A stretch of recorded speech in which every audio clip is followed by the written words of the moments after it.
Atal Tinkering Laboratory. Thank you, sir. Thank you. Sri Hanuman Beniwal. सभापति महोदय, सदन में आज वैन पत्र विधेयक 2024 पर चर्चा हो रही है। मैं इस अवसर पर वैन पत्र विधेयक 2024 के संबंध में अपने विचार प्रस्तुत कर रहा हूं। सभापति महोदय, ये विधेयक किसी वैन पत्र में नामित पारिस्थिति तथा किसी वैन पत्र के पृष्ठांकित के बाद में अधिकारों और दायित्वों के अंतरण से संबंधित है। वैन पत्र में वर्णित माल की संपत्ति पारिस्थिति या पृष्ठांकित होने के कारण चक्रांत किया जाता है। इस विधेयक में से कई प्रावधान जो व्यापारिक व्यवस्था, माल ढुलाई और आर्थिक प्रक्रिया को प्रभावित करेंगे, लेकिन इस विधेयक से सरकार की नीतिगत खामियां भी स्पष्ट रूप से दिखाई पड़ रही है, जो उद्योग जगत और छोटे व्यापारियों के लिए हितों के विपरीत है। सभापति महोदय, विधेयक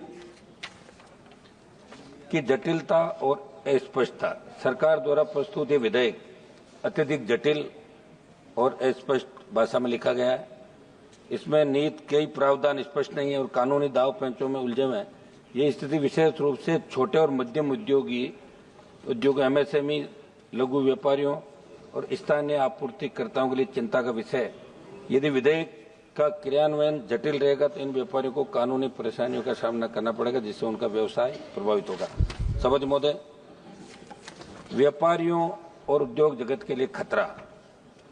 वैन पत्र विधेयक 2014 को लागू करने से पहले व्यापारी संगठनों, परिवहन उद्योग और लॉजिस्टिक्स क्षेत्र के विशेषज्ञों से परामर्श लेना आवश्यक था, लेकिन सरकार ने इस दिशा में कोई उचित कदम नहीं उठाया। माल परिवहन वैन पत्र की पृष्ठांकित और नामित परिस्थिति की प्रक्रिया को सुचारू बनाने के बजाय सरकार ने इसे अत्यधिक नियमों में जकड़ दिया, जिससे व्यापारिक लेन देन में अनावश्यक रुकावटें उत्पन्न हो सकती है।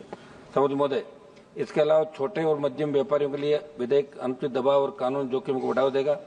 आपके माध्यम से सदन का ध्यान आकर्षित करते हुए बताना चाहता हूं कि बड़े कॉरपोरेट घराने इस कानून का फायदा उठाकर छोटे व्यापारियों पर अपनी शर्तें थोप सकते हैं, जिसमें आर्थिक असमानता और बाजार में एकाधिकार को बढ़ावा मिलेगा।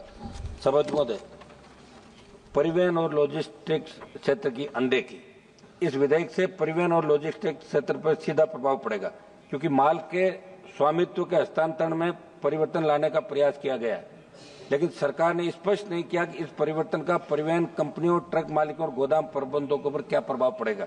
अगर कोई विवाद उत्पन्न होता है तो इसका निपटारा कैसे होगा, न्यायिक प्रक्रिया कैसे चलेगी और छोटे ट्रांसपोर्टर को इससे बचाने के लिए क्या उपाय किए गए, इन सभी प्रश्नों का उत्तर सरकार के पास नहीं।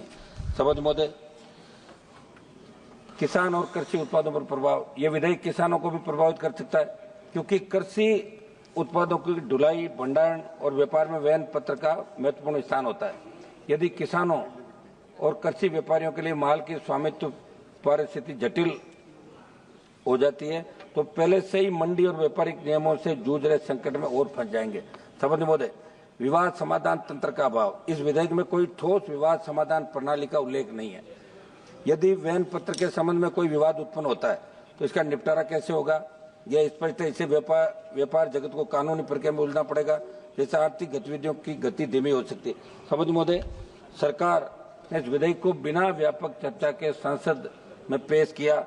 इससे स्पष्ट होता है कि विधेयक सरकार की हड़बड़ी और दूरदर्शिता का प्रतीक है। सरकार द्वारा लाए जा रहे कई विधेयकों की तरह ये विधेयक भी एक प्रबंधन के बजाय नियंत्रण की मानसिकता दर्शाता है। सभापति महोदय, जब सरकार लगातार बनी थी 19 और अब आपके 24 के अंदर, 14 के अंदर, तब आपने हमेशा एक वादा किया था कि जितने भी अनावश्यक विधेयक है, बिल है, उनको हम खत्म करेंगे। लेकिन या तो बिल पे बिल लाए जा रहे हो आप, और मुझे नहीं लगता कि इन बिलों का औचित्य है। जो बिल लाए जाने चाहिए देश हित के अंदर, उन बिलों को सरकार लाए तो ज्यादा फायदा हो सकता है। मैं बिल का विरोध करता हूँ। Thank you.